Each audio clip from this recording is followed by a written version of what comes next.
Anyway, good morning. I know there's some people on there now. Thank you for being patient this morning. Um, Jeremy's not here, and Jeremy can't be gone. I just want you to know that. So anyway, I've got some people here in the training room, and we kind of started, so I'm going to back up just a little bit and repeat just a little bit of comments that I've made. First of all, we listed this class primarily as a contract class, but what we're going to be doing is we're going to be going through the various forms that we use and on a day-to-day basis and really look into those forms. Oh my gosh, okay. Anyway, push your hearts. I'm sorry. So just I'm going to do a better job of knowing what we're going to be talking about beforehand, so you will know what we're going to be talking about each session we get together. So be patient. All right. So now that I've said that, we're going to go back just a little bit because we've had some problems this week with the purchase contract. So I wanted to bring a couple of things, just point them out to you. The first one is what I've got on the screen right now, where it talks about under the legal description, it says we're going to have the legal description, the property address, city, state, all of that. And then it says together with all fixtures and improvements. And remember, I'm highlighting the important words in the paragraph. I don't want you to get lost in the weeds. And on the second line, it says, including all mineral rights owned by the seller. So if the seller owns mineral rights and they sign this contract the way it is written, they are selling their mineral rights that they own. Now, chances are in residential real estate, you're not going to have that many people that own mineral rights, but it does happen. This week, it happened where we had a seller that had signed a listing agreement. When we go over the listing agreement, we're going to find that in there as well.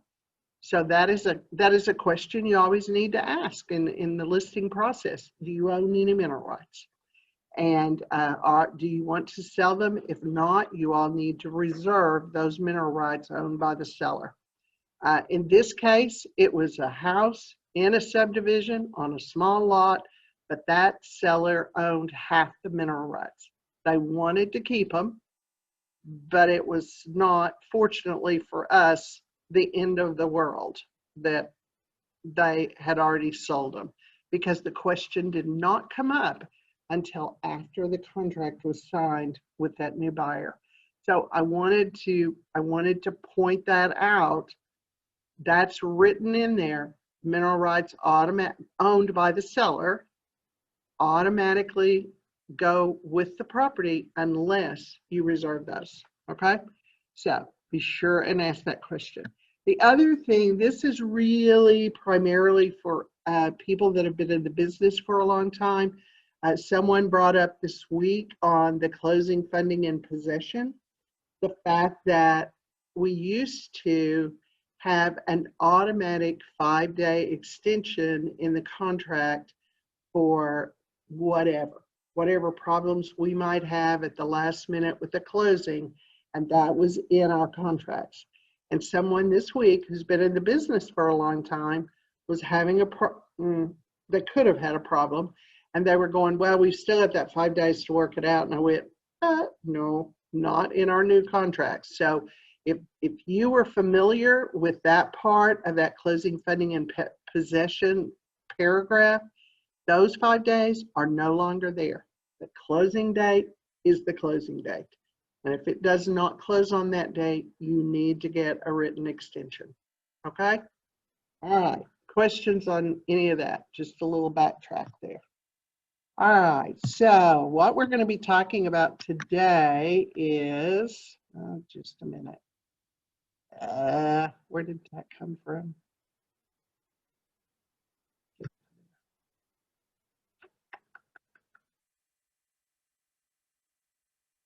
There.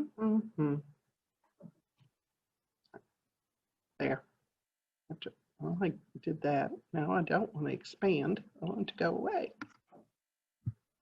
Anybody got a clue? I want that panel on the right to go away. I mean, I've collapsed it. I've done everything. Is this the blind leading the blind? Yep. Okay, good. All right. There's not anything that pops out, like a little X anywhere? Well, I collapsed it and then the expand came up. I mean, that one. Oh, I know. I know. You want to go ask Lauren. Oh.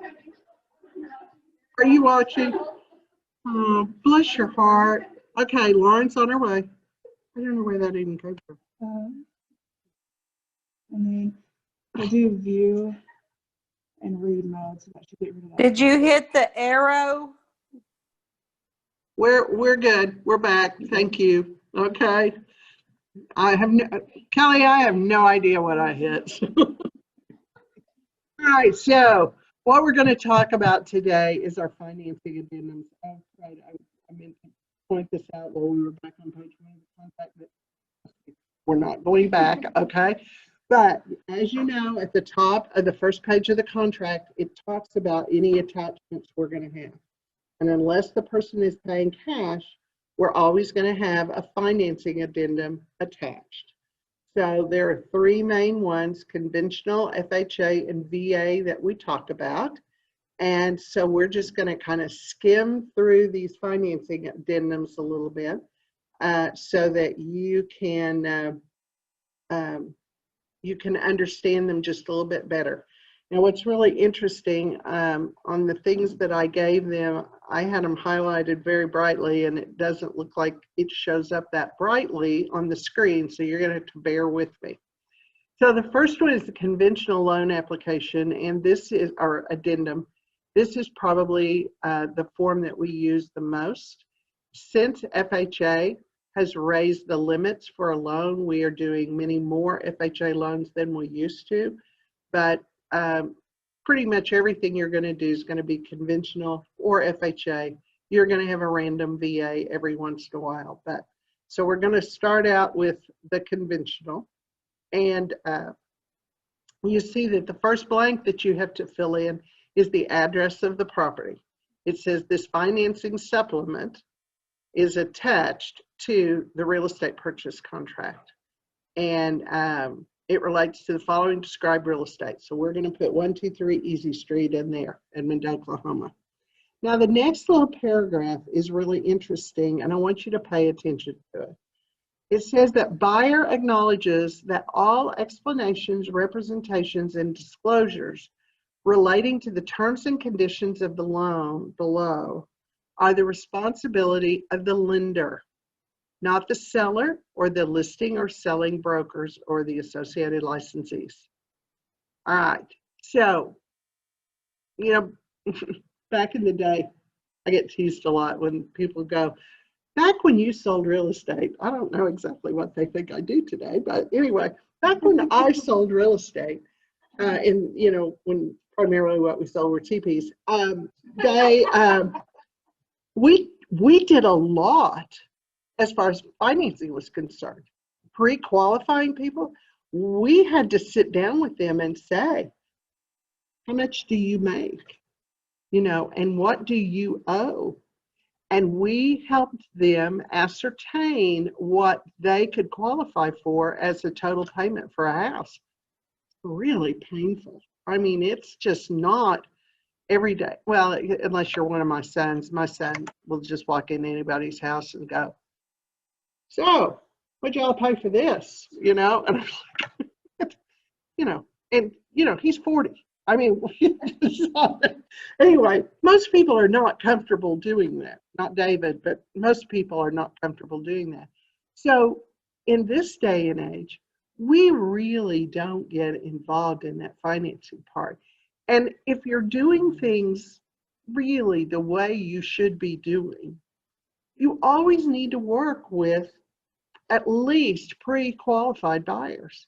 They need to be with a lender before, I can't say before you show them a house, but I can say before you're narrowing things down and deciding on the house.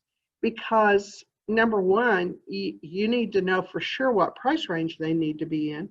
It is really hard to get them back on the farm after you've shown them Paris, you know?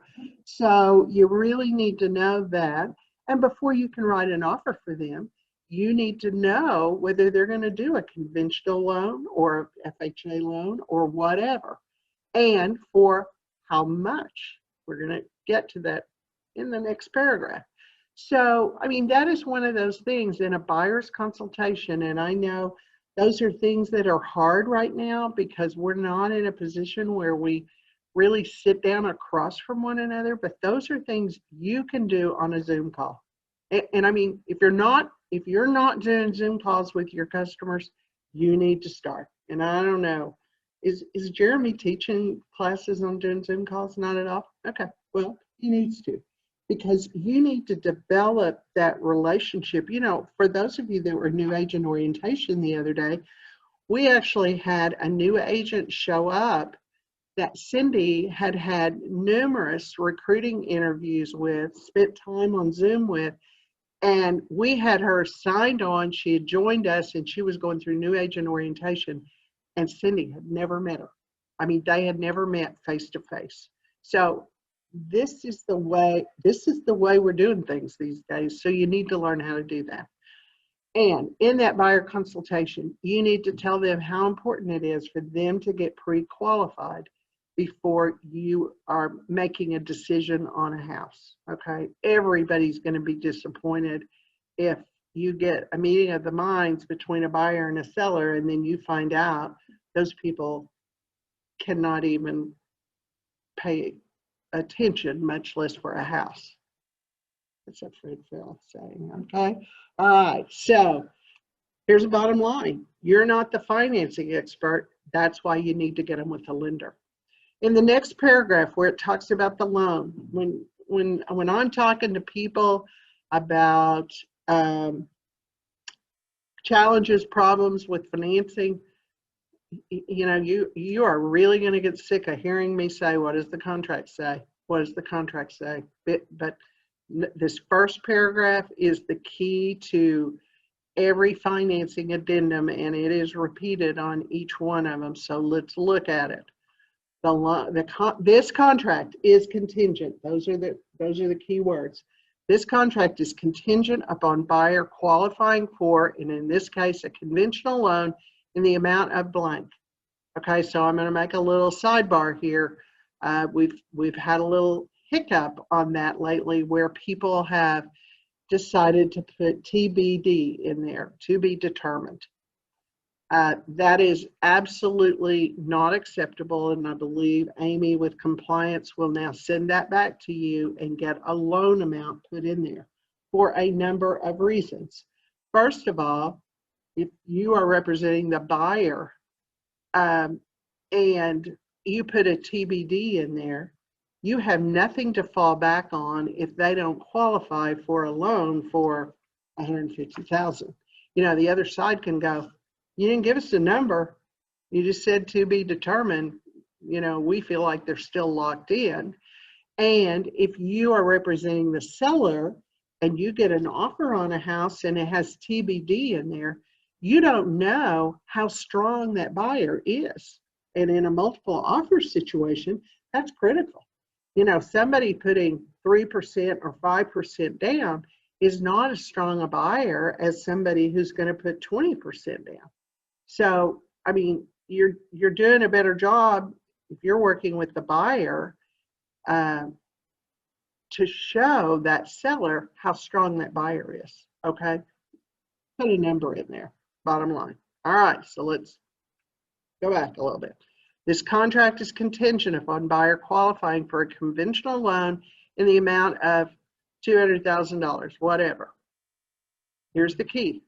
If a buyer is unable to secure financing, this is a kicker, and provides written notice to the seller. I don't know how many people put that in writing unless it's in an email or a text. Within the time period providing in the closing funding and possession paragraph of the contract. So we just looked at that briefly, but what that really means is if they cannot secure their financing prior to closing, that's bringing it down, the earnest money shall be refunded to the buyer. Kind of period. Now, everybody has to sign off on what's going to happen to the earnest money before it can be paid out of a trust account. That's what those last few words say. But the bottom line is, it says, if the buyer is unable to secure financing prior to closing, the earnest money shall be refunded to the buyer. That's it. Yes, ma'am. So if they're pre-qualified, is that not a guarantee? No. Pre-qualified is, the question was, is a pre-qualification a guarantee? No. Pre-qualified means that they've been with a lender, they probably have pulled credit, but they have not verified anything. Gosh, there's many examples as there are stars in the sky, but you know, pretty much every week I get to see all those examples. So this week we had a deal scheduled to close on Monday. On Friday, the lender said, everything is perfect, everything's good to go. Wonderful. Monday morning, lender calls and goes, oops. What had happened, the buyer had told the lender that he had an extension for his 2019 taxes. Okay. I was kind of surprised the lender would even do the loan, because generally if you're under extension, they will say, you need to get your taxes filed before we're going to make you this loan. But they were going to make the loan with him under extension. Well, they didn't really tell the truth because his taxes were filed. And they found out Monday morning, and on his 2019 taxes, he took a loss.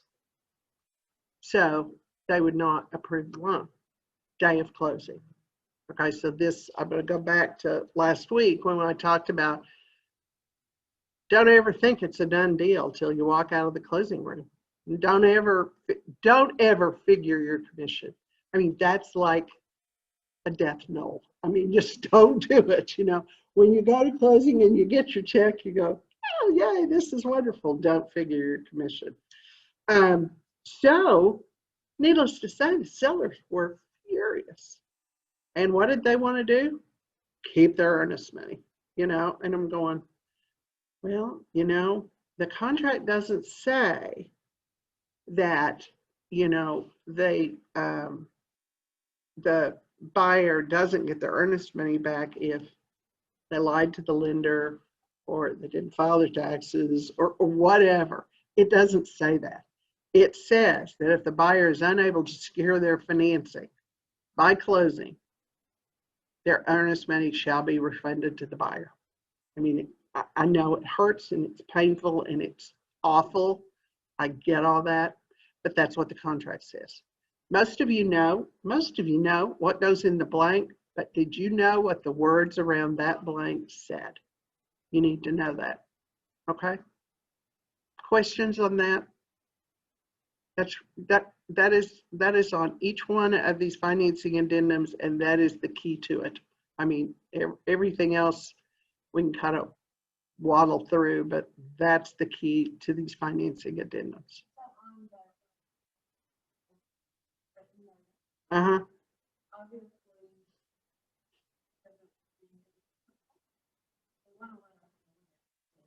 It would be, that is the best thing. Most people do. Most people do. But, you know, preferably you're going to have something in writing. Most sellers are going to want to see something in writing from the lender. And they have, excuse me, their forms they fill out, and, you know, it's no big deal for them to do it. So, and I think doing a good job for your seller and reassuring them about why they are giving that earnest money back, you ought to have it in writing. Okay. You know, there's just some clauses in here that we get. My term that I always use is we get casual. We get casual because we get casual about dollar amounts. Yeah, because we deal in these big numbers, lots of zeros. And sometimes we forget that, you know, we're dealing generally with the single largest purchase anybody ever makes in their lifetime. And we just can't be that casual about it. You know, I know one of my famous sayings is when I'm talking to somebody like Mo Anderson or John Bridwell, who was one of the initial investors in this office, I used to say to him all the time, because he would tell me about all his wheelings and dealings, and I loved that man. And I lovingly called him Bridwell, which was his last name. And he was telling me about something, some company he'd invested in. And he said, Susie, I lost $500,000 in that this year, you know. And I go, and I mean, I remember exactly where we were when we had this conversation. And I said, Bridwell, you know, the only difference in your life, in my life, is the number of zeros. You know, because if I'd lost $500 in a company that year, you know, I'd have been dying, and here he's losing $500,000, whatever. So don't get caught up in all those zeros. Those are important numbers. Those are important numbers. Okay, so let's move on. Within 5 days following the time reference date, buyers shall either, they've got a choice here. They're either going to make make the loan application and pay the initial fees, which generally is for the appraisal and the credit report. The buyer is supposed to also instruct the lender to issue a written statement of conditional loan approval. So a conditional loan approval is the very same thing as a pre-qual letter, but you should have one of those at a minimum within that 10 days. Once again, I always say, even if it's going to be 10 days, write the 10 in there. I don't like blanks on contracts, okay? And what they're going to do is there's a list there of what the lender's going to check on. They're going to check on their creditworthiness, their income, to see if their income that they actually receive matches what that buyer told them. This gets dicey when you've got a self-employed person, because most people that are self-employed, pretty creative. Probably that buyer I just talked about was self-employed. I don't know about that for sure, but I'm not sure how he was able to claim a loss unless he was self-employed. Confirmation that they've paid those fees, the property appraisal's been ordered, and that loan approval, and this is critical, is not subject to the sale or closing of the buyer's current property. If they must sell the property that they're living in, and we don't have a contingency form attached, we need to really look for this in the letter from the lender, because I will tell. I'm not going to jinx it and say I've seen it all, because who knows what I'm going to look at this afternoon, but I've seen a lot of things. And years ago, we had a top producer here that wrote an offer on a house, and it was an in-house deal where the people did have a house to close and sell, and she did not disclose that. They did not put a contingency, and we came up to getting close to closing, and then all of a sudden, oh, by the way, the buyers, you know, need to sell this house. And I was going, what are you thinking? Why did you do this? And she said words I'd never heard before. I call it a blind contingency. Yeah, a blind contingency. We're just, you know, we're just kind of not telling you that. She actually said that. She wasn't with us very long after that. But, you know, I'm just saying, if they've got a house to sell, you need to disclose that. and they may not. So you want to be sure what the lender says. Do they have a house to sell? Those are the 4 big things. Or within that 10 days, they can give notice to the seller that the loan terms are unacceptable. So they meet with a lender, and the lender says, oh, because of your credit, we're going to have to bump that interest rate up to X, whatever. Payment's now going to be whatever. And they go, oh my gosh, we can't pay that much. So this gives them a right within that first 10 days to cancel this contract and get their earnest money back if the loan terms are not acceptable. All right, questions on that? Kind of interesting. Kind of falls in, honestly, during your inspections, investigations, and review period. That would be part of your investigation, is finding out what the loan's going to look like, what the interest rate's going to be. So, okay. Susan, Yes, sir. this is Daryl. Hi, Daryl. My question is in regard to, it's kind of like the contingency, they need to sell their house. If there is a co-signer, so I've had one sale so far. Initially, they did a pre-approval based on the buyer's finances. And then after we were under contract, the lender came back and said, no, you're going to have a co-signer. Unfortunately, the lender did not inform me of this. They didn't inform the selling agent of this. The 2 of us didn't find out until 2 weeks from closing that there actually was going to be a co-signer on the for the buyer's financing. What are the guidelines for that? Did your sale go through? The sale did eventually go through, yes, but the listing agent was very, very upset that they weren't informed that there was going to be a co-signer. Well, and I pretty much agree with them. I think that was something that should have been disclosed to everybody. The lender should have let you know that. I don't think that would fall under something that they would have to keep confidential, but so I'm going to ask you a question. You had the buyer, correct? Correct. All right. And so were you checking in with that lender about how things were going? I was, yes. And he just never told you about the co-signer? No, she didn't. What ended up happening was the co-signer, I was informed that I was going to have to find a notary to go to the co-signer, which was 2 hours away, to get him to have. I remember. Yeah, in Woodward, wasn't it?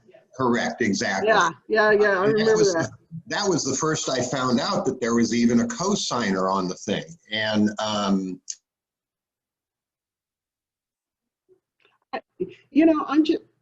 just not sure if that's something that they should, that because privacy laws, that they didn't disclose that to you. I would almost guess it's probably a bit of a drop of the ball, but I can understand the selling agent or the listing agent being upset about that.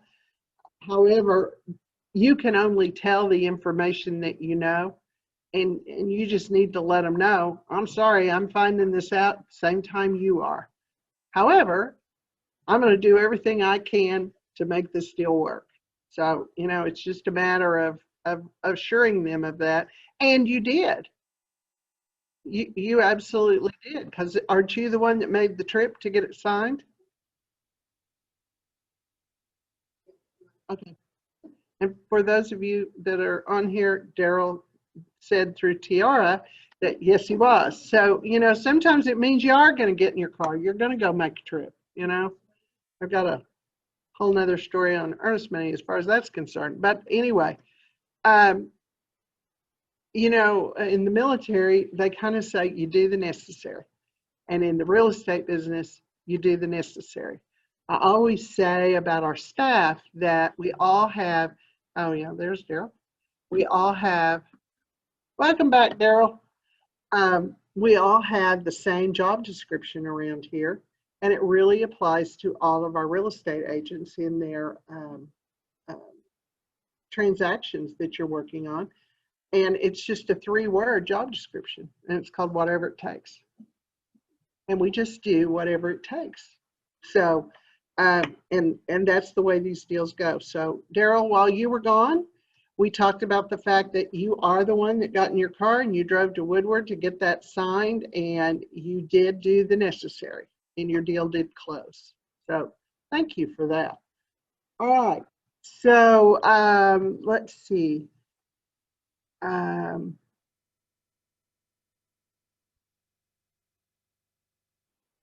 The next paragraph is kind of the whole paragraph. That's why I didn't highlight on here. But it says that if within the time specified above, which we had 10 days, a written statement of loan approval is not delivered to the seller may provide buyer written notice of intent to cancel and terminate the contract. They may. They don't have to, but they may. Upon seller providing notice to buyer of seller's intent to cancel, the contract shall terminate upon the 4th day following delivery of notice. So if the seller gives the buyer notice, they do have really 3 days to try to get their act pulled together. And if the buyer delivers to seller a written statement of loan approval before the end of the 4th day, the contract shall remain in full force and effect. So you've kind of got an automatic extension there of that 10 days. All right. All notices provided in the subparagraphs may be delivered to the parties through their broker. So anymore, almost everything is deemed delivered if it goes to the broker. The broker cannot play the hand of, oh, that came in my email Friday night. I went to the lake and I didn't get it to the buyers or whoever it's supposed to go to until Monday morning. Well, that doesn't matter. Times are running. And even if you're at the lake, either somebody's taking your calls or you need to be checking your email. Okay? The broker really means agent, not Right, you. right, correct. Oh, please. The broker. No. You're the broker. Yeah, I mean, you know, I wish they'd clean these contracts up a little bit, At and least be but consistent.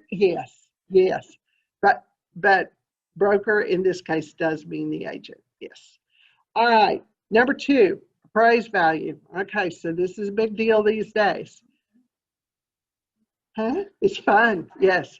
First of all, appraisers are way behind. It is really critical that if you're working with a buyer, or even if you're working with the seller, that you know that that buyer has gotten in to make loan application. They've paid their money for their appraisal. When they meet with that lender or talk with them over the phone, they have some way to pay for that appraisal and credit report right then, so that that lender can order that appraisal right then. Because best case scenario these days, best case, 2 weeks, 3 weeks is very common, and you're usually looking at a 30-day close on your house. But, you know, we're having to bump closings out a little bit because of appraisals. All right. So that paragraph number 2. If the property is appraised for loan purposes for less than the purchase price, the buyer shall have the right to cancel this contract within 3 days after buyer receives notice of appraised value. Okay, by delivering, we're going through all that again, written notice to the seller in care of the listing broker. Okay, so the buyer has the right to cancel it if it does not appraise for the sale price. In the event the contract is canceled, the buyer and seller, by their signature to this contract, hereby instruct the escrow holder to return the earnest money in full to the buyer. Okay, so if it does not appraise, the the buyer gets their earnest money back if the buyer chooses to cancel that. All right. So that should answer that question of, can the seller keep the earnest money? Is the buyer going to get their earnest money? And that's when I say, what does the contract say? So when you have a question about what happens to earnest money on appraisal situations, there it is. You know, pretty much everything you run into in these transactions, all you have to do is go back to the contract. It's covered there. And once again, I'm saying, know your contract, know your forms. You're the professional. You need to know what it says. Okay. And if you call me and ask me what it says, I'm going to say, have you read the contract? What does the contract say? And I'm not being punitive. I just want you to understand you need to know these things. Okay. Little sermonette over. Well, probably until we get to the next paragraph. What Anyway, is the, Susan, yes, ma'am. what, you say, well, the appraisals are taking longer and we just experienced that. Yeah. To where the seller was just fit to be tied, as were Oh, sure. we. Sure. And we were not, we couldn't do anything about it because we're tied. So would you put in the, because you have the 15 days or whatever days you put, but it's out of your control, would you automatically put it in the remarks that, what would you do on the appraisal? As Well, far I as the mean, time? there's not really anything that, well, there's not, number one, there's not anything you can do to speed that appraisal up. And there's nothing here tied on having the appraisal done to that loan, that letter from the lender, because if you go back up to paragraph, what is it, A, all it says in there that the property appraisal has been ordered. So within that time frame, all they have to show is that it's been ordered. And you know, it doesn't say anything about we have to have that appraisal. And I mean, we're getting appraisals done 2 and 3 days before closing. And I know it's horrible. And the other thing is they're bringing these appraisers in from Podunk, and please don't anybody take offense at that because I grew up in Podunk, but you know, there's not anything we can do to force the issue. And I don't know, Lodi, what you'd write in there that would change things. You got a suggestion?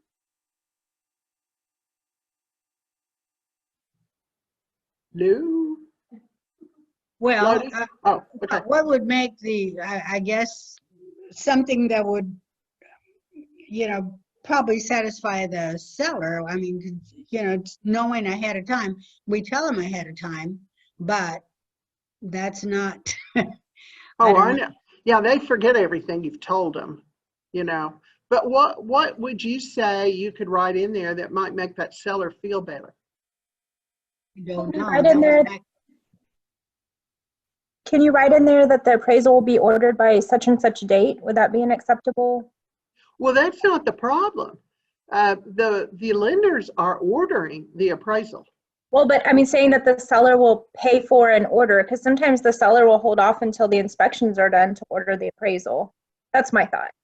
You mean So the at least buyer? You mean the yes. buyer? Yes, I do mean the buyer. Um, So that was what I was thinking, is saying that, you know, putting in there that the buyer will pay for / order appraisal, but within 3 days of going under contract or something, and that way you start your time frame faster. yeah, I see what you're saying. But that's not, It just seemed, yeah, I'm not sure that that's happening so much now, but I know in the past it has. But the bottom line is they've paid for their appraisal, and that money's already spent unless they haven't paid for the appraisal and they've, you know, held off on that until their inspections are over. You know, I guess you could do that. It's not going to hurt anything, but I don't think that is typically our problem right now. It's just that the appraisals are ordered in a timely manner when they're making a loan application. They're ordering those appraisals right then. sidebar, unless the lender has dropped the ball and didn't get it ordered, and that happens. We've had that in the last couple of weeks. Susan, Okay. can I speak? Okay, just give me 1 minute. Tiara's asking a question and I'll let you know what her question is, okay?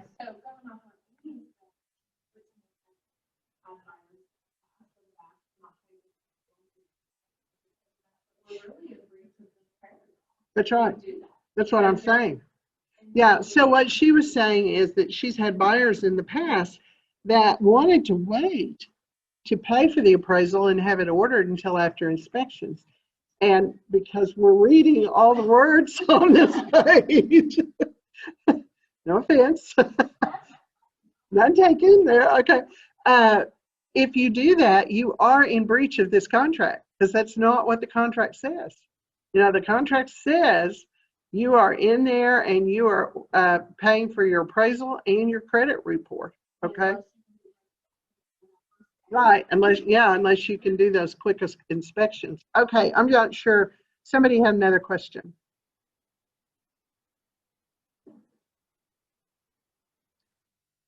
And if you're talking, your mic's muted.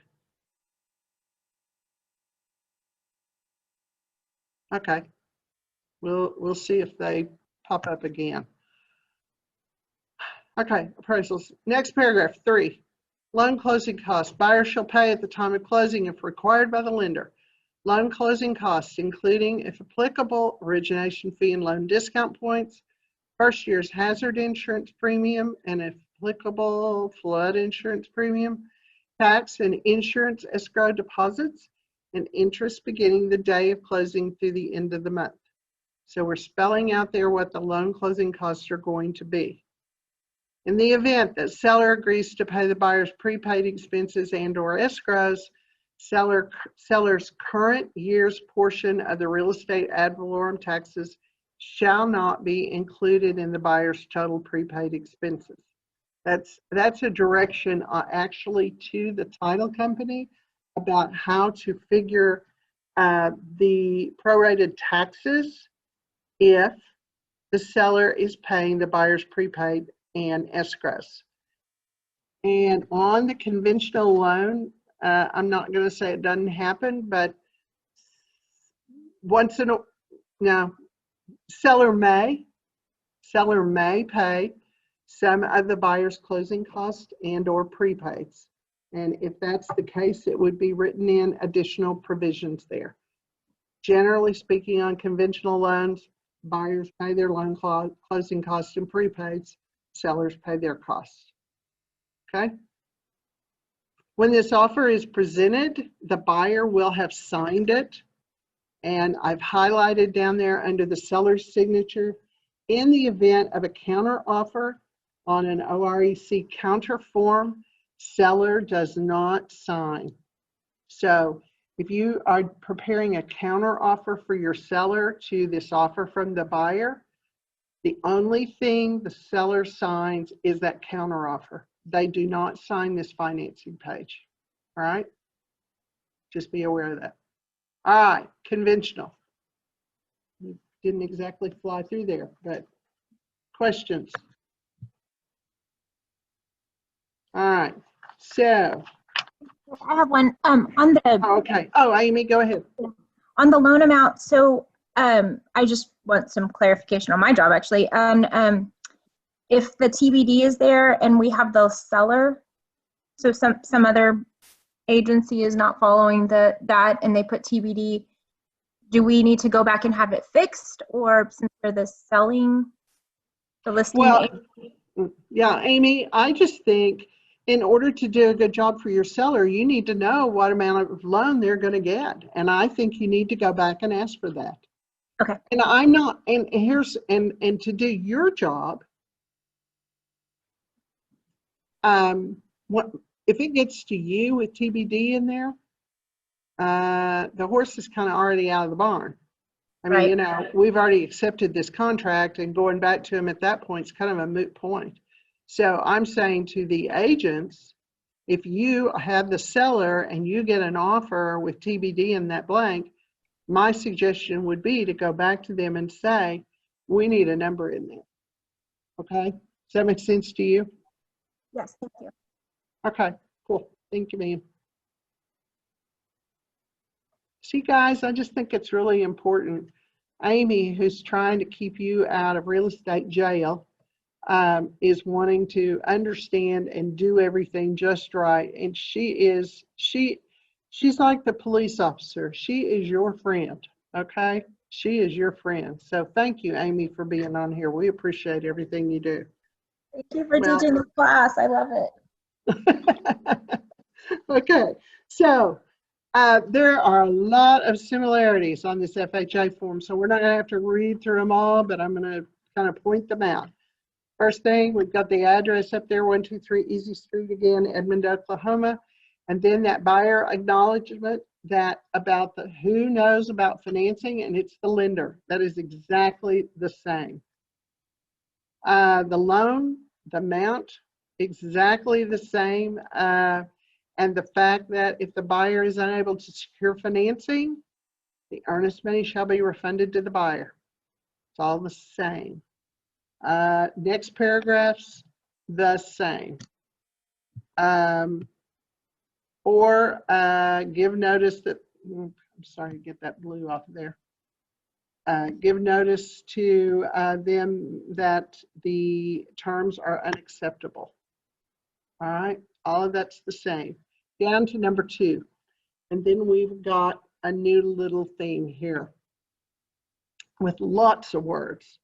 Cindy Cook would not like this. She doesn't like lots of words on a page, so she would not like this paragraph. So let's see if we can break it down and make it a little easier. It's understood and agreed that the buyer shall not be obligated to complete the purchase or to incur any penalty by forfeiture of earnest money, okay, unless the lender has delivered to the buyer a written statement setting forth the appraised value of the property of not less than, and there's a blank. So this is where you're going to write in the purchase price that you've got on the rest of your offer, because you are saying we want the property to appraise for the purchase price. Okay? And if it does not, what this just said is the buyer is not obligated to go through with this transaction. Okay?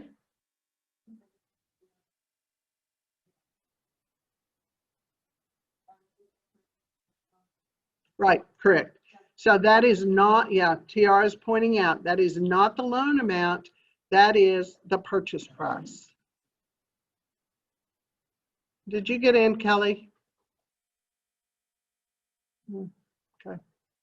All right, so that is the purchase price, not the loan amount.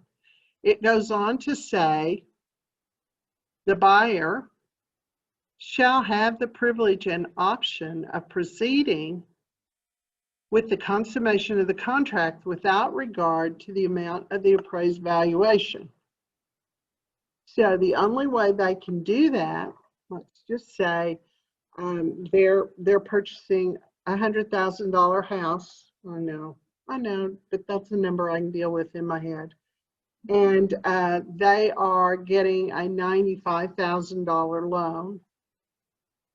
And the house appraises for, now let's say they're getting a $90,000 loan. So they were going to put down $10,000. And the house appraises for $95,000 instead of the $100,000. Okay. They could go ahead and purchase that house by paying that additional $5,000, paying the difference between the appraised price and the purchase price, if they choose to, but they're not obligated to that. Does that make sense? It's kind of dicey. But on the FHA financing addendum, it absolutely deals with that appraised value. So you need to put in What do you put in there? In that blank? Purchase price. Okay, the group here, A students, they all said purchase price. Okay? All right. Second page. In addition to any other closing costs required by the contract, buyer shall pay at the time of closing. So they've got down payment, FHA allowable closing cost, origination fee, first year's hazard insurance and flood insurance. They have to set up their escrow accounts and prepaid interest. Okay, now here's a little twist on this as compared to the conventional. Seller agrees to pay at time of closing on behalf of the buyer loan costs that FHA will not allow buyer to pay in an amount not to exceed. There are some allowables and non-allowables with FHA, and the non-allowables with FHA right now are about, do you remember? You're putting $100? Okay. Okay, and I apologize, I should have run that by Ted this morning to see what it was, but there are some costs that FHA will not allow the buyer to pay. We're saying until further notice, $100 should go in there. In addition, okay, Tiara's going to check on that. In addition, seller agrees to pay on behalf of the buyer, and they itemize things, but what they're saying, FHA allowable costs not to exceed a dollar amount. So we don't have to itemize exactly which one of those costs they're going to pay, but we're just going to ask the seller to pay, say, $3,000 of the buyer's closing costs and prepaids. Okay, we're going to put a dollar amount in there. Well, when your buyer meets with their lender, they're going to get, oh, I'm sorry, Deborah asked who determines that. When your buyer meets with the lender, they're going to get an estimate of all their closing costs and everything. And usually the lender is going to kind of guide them and say, you know, you probably need help on these closing costs. You probably need in an offer to write in $3,000 or whatever. Another reason why you want that buyer with a lender before you're doing contracts, because then you're not just guessing at those numbers, you know what they are. Okay? Got that? Okay. The next paragraph, the appraisal requirement, this is almost exactly the same as what was in the conventional. That if it does, oh, no, I'm sorry. This is appraisal requirement. When an FHA appraiser comes out to look at a house to appraise it, they also look at the condition of the house. They look at it much more closely than an appraiser does on a conventional. On a conventional loan, very seldom will you have the appraiser make requirements, but they will often do it on an FHA loan. Some of the most common ones have to do with roofs, peeling paint, tree limbs scraping on the roof, a hot water tank in the garage that's not in an enclosure, floor coverings that are not, like if there's carpet and they're worn to the point you see the jute, they're going to ask that that's done, fixed, replaced, whatever. Those are kind of common ones. Painting on particularly the exterior, if there's any chipping and peeling paint, they're going to point that out. And I will tell you, when they write those appraisal requirements in there, this is where this paragraph kicks in, and buyer and seller have to agree to who's going to pay for those things. Typically, it's the seller's expense, but the buyer may say, I've got a brother-in-law that's a painter and he'll come in and do that. But almost all the time, those requirements have to be done prior to closing and re-inspected by the appraiser. So you can't run up to closing and still be working on those things because the appraiser has to come in and relook at that. And what do we know about appraisers right now? No. I'm not going to repeat everything that was said in the room. They're very busy. All right. So you need to get those repairs done so they can get in there. All right. Okay. The other big difference in the FHA financing addendum is this FHA certification at the bottom. If you look above that, it says, in the event of a counteroffer from the seller to the buyer, the seller does not sign on that FHA financing addendum, but the seller does sign the FHA, we call it the FHA cert, but the FHA real estate certification form. Buyers and sellers both sign this, even if there is a counteroffer. And what this says is that this is all the agreement between the buyer and seller. We don't have any other addendums. We don't have any other agreements, nothing outside of this. Everything that has to do with this property is attached to this, and we're swearing that that's the deal. So that's where the buyer and sellers pay for that. Okay? Questions on any of that?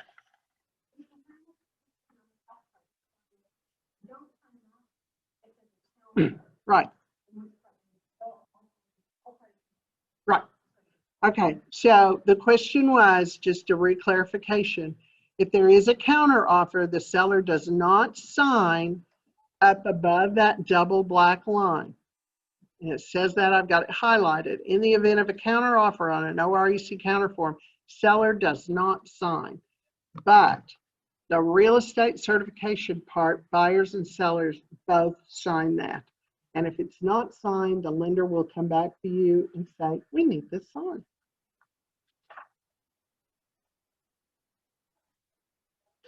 All right. So the VA form, almost identical to the FHA form. Now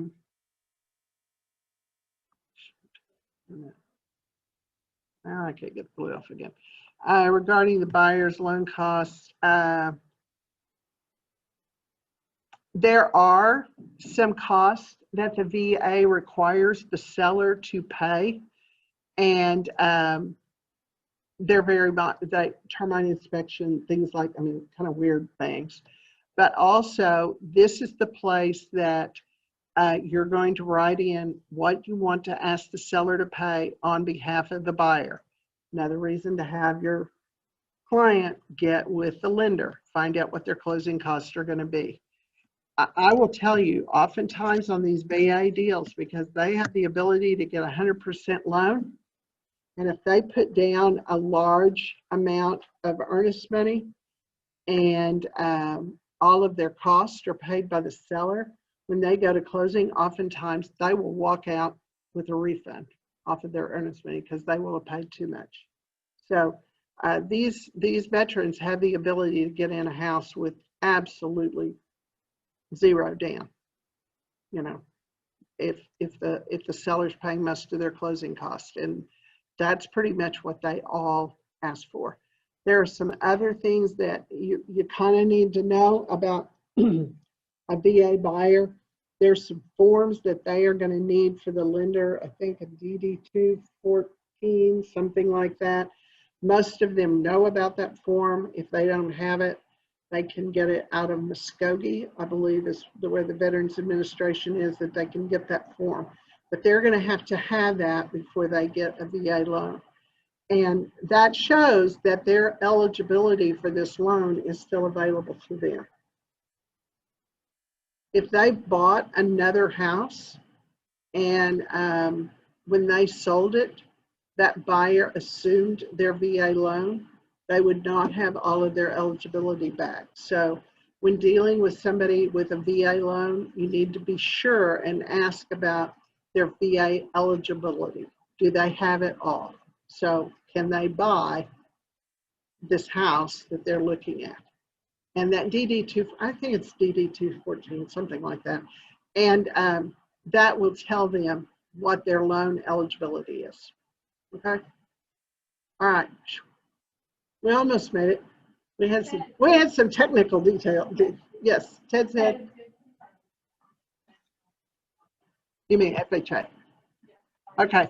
All right. So Tiara did talk to Ted and he did confirm that one blank that the seller, the FHA will not let the buyer pay. It's that number B1. $100 is the appropriate number to write in there. And the seller's going to pay that. Okay. All right. We almost did it in an hour. We had technical difficulties at the beginning, and I think we've only talked for about an hour. Anyway, I am so excited that you guys are joining us on here. Those that you cannot be in the room. I got some great texts last time that even some experienced agents are learning things when we go through these contracts. Even some staff is learning some things. I'm learning. Hey, thank you, Lodi. Lodi, let's see. How long you been doing this? 38 years. Whoa, all right. Yep. And you know what? Lodi can testify. We learn something in this business every day, week, month, and year. We really do. So anyway, everybody, I hope you have a great weekend. Don't ever forget, I love you.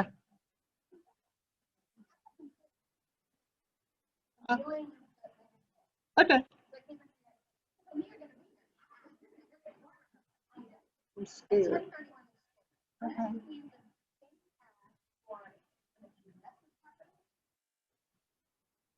Who do you have? Which side do you have? Okay. Okay. So what the buyer is the buyer. All right. So they have sold the property evidently on a 1031 exchange, which they have a certain length of time to reinvest that property, that money from that without paying tax on it. It's something that a title company really handles for us. Title companies do great continuing ed on 1031 exchanges. And honestly, I cannot tell you what you need to do other than write in that offer that the buyer is purchasing this with a 1031 exchange. You need to find out where they sold that property. And because they generally, that title company will handle this whole thing. So you also need to write in there, our closing needs to close that. ABC Realty. Okay. And who do you generally close with? Well, I'm using. Okay. So find out where they closed that other one, and then if you don't know somebody at that title company, call me and I'll give you somebody to talk to there, and be sure that you've got the right verbiage. Okay. And then the next time you see that class being offered, you're going to check it. I'm gonna. Okay. This is the first one. The other thing is Pete Research is the expert on that. That's how he buys himself all of his investment property. Well, so, that they are, I did watch that class, but there's Oh, yes. Yeah. and I kind of feel like they want to be able to, because they have their investor inherited who left it to them. So they want to sell it and buy it. Can they do I that? don't know. Okay, That's so that's not- where you just need to reach out to that title to ask all those questions. Yeah, because the title companies really, they do all of this. Well, from that class, I don't think you can, but I don't want to tell them that. I don't know. I have no idea. I wouldn't even guess. I'll still let you know. Yeah. Do we know where on the contract? Yeah. Oh, okay. You'd rather do that. In my unit, I have. Okay. Other than that, he's still here. It's not a lunch. that you wanted to talk to me about. Fridays, and goes to inbox every Friday. How are you? Will Cindy be back in the office next week? Yes, yes, Unless somebody did. Oh, okay. Yeah, okay, absolutely. And just, why don't you send her an email, give her a heads up, let her know who it is and all that kind of stuff. So she may reach out and set an appointment this week. Yeah, I'll send her. Okay, yeah.